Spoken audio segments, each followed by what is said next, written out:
আসসালামু আলাইকুম বন্ধুরা, সবাইকে সিস্টার্স কিচেনে স্বাগতম। আবার একটি নতুন ভিডিও নিয়ে আপনাদের মাঝে চলে এসেছি। আজকের রেসিপি হলো খাসির মাংস আলু দিয়ে ভুনা। তো দেখতে থাকুন। প্রথমে চুলায় একটা পাত্র বসিয়ে দিয়েছি, রেগুলার রান্নার তেল দিয়ে দিব। তেল কিন্তু গরম হয়ে গেছে, কুচিয়ে রাখা পেঁয়াজগুলো দিয়ে দিব, তারপর সামান্য নেড়ে নেব। পেঁয়াজগুলো আমি হালকা ভেজে নিয়েছি। গরম মশলা, তেজপাতা দিয়ে দিব, পরিমাণ মতন আদা রসুন বাটা দিয়ে এটাকে সামান্য ভেজে নিব।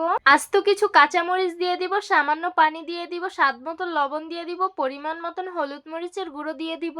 তারপর এই মশলাটাকে সুন্দরভাবে কষিয়ে নিতে হবে। এই তো আমি মশলাটাকে কিন্তু খুব ভালোভাবে কষিয়ে নিয়েছি। ধুয়ে রাখা খাসির মাংসটা এখন দিয়ে দিব। মাংসগুলোকে আমি লেবুর রস দিয়ে মেখে রেখেছিলাম। খাসির মাংস থেকে যে বাজে স্মেলটা আসে ওইটা যাতে না আসে, তারপর মাংসগুলোকে খুব ভালোভাবে কষিয়ে নিতে হবে। এখন পরিমাণ মতন ফেটানো টক দই দিয়ে দিব। তারপর এটাকে আবারও সুন্দরভাবে নেড়ে মিশিয়ে নিব। মাংসগুলো আমি সুন্দরভাবে কষিয়ে নিয়েছি। কেটে রাখা আলু আর একটি রসুন দিয়ে দিব। আস্ত রসুন দেওয়ার কারণ হলো খাসির মাংসে আলাদা যে স্মেলটা আছে সেটা আমার একটুও ভালো লাগে না, সেটা চলে যাবে। এই তো আমি দেখতেই পারছেন মাংসটাকে সুন্দরভাবে কষিয়ে নিয়েছি। এখন পরিমাণ মতন ঝোলের পানি দিয়ে দিব। তারপর সুন্দরভাবে নেড়ে মিশিয়ে নিব আর বলক আসার অপেক্ষায় থাকবো। তো দেখতেই পারছেন তরকারিটা কিন্তু বলক এসে পড়েছে। এখন পরিমাণ মতন শাক বাটা দিয়ে এটাকে সুন্দরভাবে নেড়ে মিশিয়ে নিব।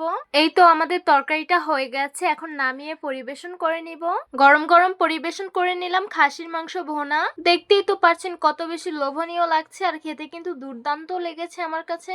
আপনারাও এইভাবে একদিন খাসির মাংস রান্না করে খেয়ে দেখবেন। মাংসের যে বাজে স্মেলটা আছে ওইটা কিন্তু চলে যাবে, আর খেতে কিন্তু মজা হবে অনেক। তো আশা করছি আমার আজকের রেসিপি আপনাদের কাছে অনেক অনেক বেশি ভালো লাগবে। ভালো লেগে থাকলে আমাদের ইউটিউব চ্যানেলটি সাবস্ক্রাইব করবেন, আর যারা আমার ফেসবুক পেজ থেকে দেখছেন পেজটিকে ফলো করবেন। সবাই ভালো থাকবেন, সুস্থ থাকবেন, আর সিস্টার্স কিচেনের সাথেই থাকবেন। আবারও কথা হবে কোনো নতুন ভিডিওতে। তাহলে আজকে এই পর্যন্তই। আল্লাহ হাফিজ।